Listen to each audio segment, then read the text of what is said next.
Você chegou a presenciar, tomar conhecimento de algo muito próximo fisicamente, assim, ou pelo menos na região, de algum tipo de, por assim dizer, desrespeito à liberdade do indivíduo, porque a gente, eu entendo esse movimento em defesa da causa dos homens muito mais do que algo que aparentemente possa segregar, separar homens e mulheres, cada um brigando pelos seus direitos. Eu vejo muito mais como um alerta, dizer, olha, somos todos iguais perante as leis e perante o Criador, cada um na sua.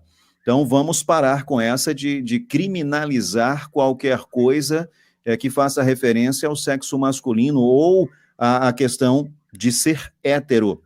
Você chegou a tomar conhecimento de violações do direito de uma forma geral, porque só vieram falar em direito da mulher, só vieram falar em feminicídio, em violência contra a mulher, depois que muitos casos eclodiram a isso. Não vamos negar que a mulher sofre muita violência, tem muito babaca, muito imbecil, muito idiota que trata a mulher mal, que utiliza de violência psicológica, física, e principalmente aqueles que não aceitam o fim de um relacionamento, ponto. Mas a justiça deveria funcionar para todos, para ambos os sexos, de forma igual. Se, segundo a Constituição, somos todos iguais perante a lei, não há que falar, não há necessidade em tese de se buscar os direitos do homem ou da mulher, partindo do princípio de que somos seres humanos.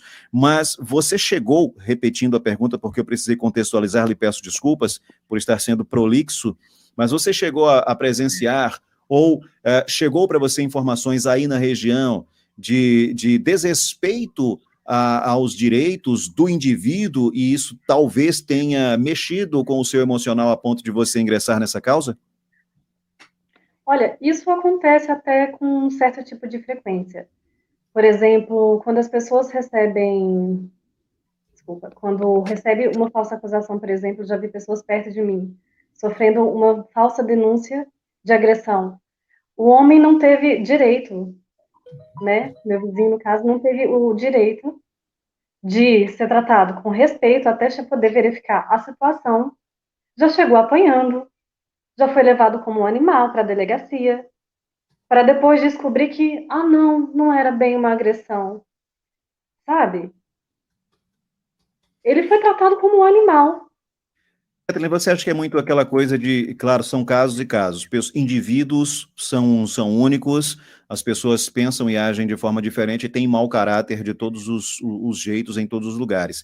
Mas é Sim, comum também, falei instantes atrás que a violência contra a mulher é uma realidade, tem muito imbecil que agride mulher, ponto. tá. Mas tem muita mulher também, e isso talvez tenha ficado muito arraigado ao longo dos anos, o tempo passando, se a mulher derramar uma lágrima diante de uma autoridade, automaticamente o homem já é condenado. Ele não é culpado, ele é condenado.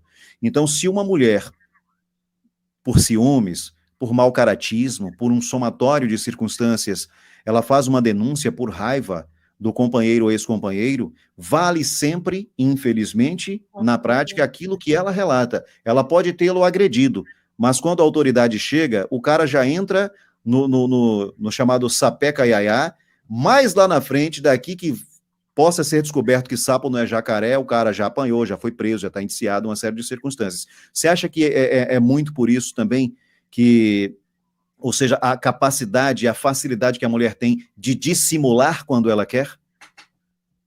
Sim, ontem mesmo eu estava criticando no Ministério Público. Eu tive que ir lá no Ministério Público e questionei a facilidade que é conseguir uma medida protetiva, alegando qualquer motivo que eles não verificam. Eles simplesmente te dão a medida sem te chamar para prestar qualquer tipo de esclarecimento.